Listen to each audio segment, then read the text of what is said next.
Public art is meant to inspire, educate, and even start conversation. In Lexington, it's a hot topic right now. We have statues of horses, we have statues of jockeys, we have men, and we even have a camel. But there's nothing with a historical achievement of a woman anywhere in Lexington. What Councilwoman Jennifer Masadi is talking about is not just a Lexington issue, it's one nationwide.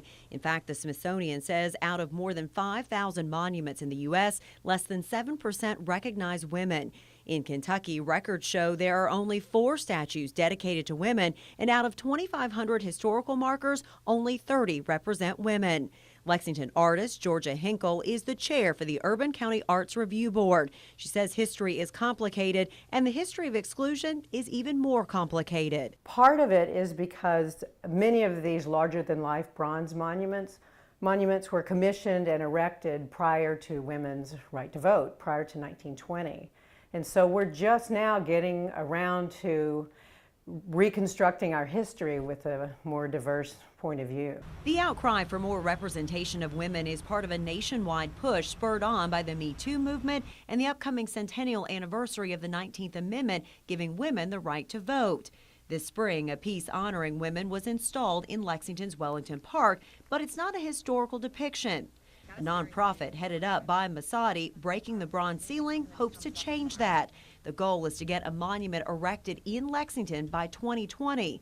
Already, she and others have secured $100,000 from the city and are actively fundraising. And we've done a great many important things in history, and for us not to show this and let our young ladies and our young men know that we are a part of history, to me, is not the right thing to do. It needs to be corrected. Amanda Matthews, a Lexington sculptor, is also passionate about using art to tell a more complete history, including more women. And then have to stand back and look and make sure the proportions are correct. At her Prometheus Foundry, Matthews is hard at work on the details that give her art life. In 2015, Matthews started the Artemis Initiative, one of its goals to honor more women in sculpture in the state. I have always pulled for the underdog. The voices of history who are so muffled and so quiet, they rarely get heard. From the people who have truly done amazing, remarkable things. She's been fortunate enough to be commissioned for not one, but 2 pieces that, when completed, will honor Kentucky women. Nettie Depp, a pioneer in Kentucky education and the first woman to run for public office, will also be the first woman to stand in statue at the state capitol. And then there's this piece of Kentucky native Alice Dunnigan. She was the first African-American woman to receive press credentials to the White House.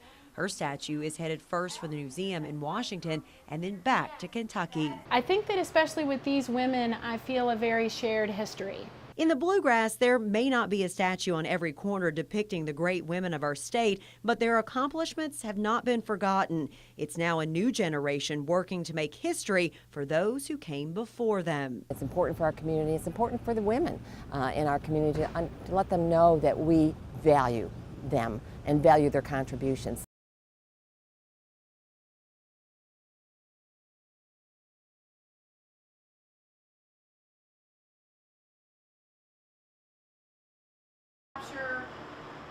The look she had, almost it was a combination of being proud. She was working on the wax, as you can see by the part of the necklace that's not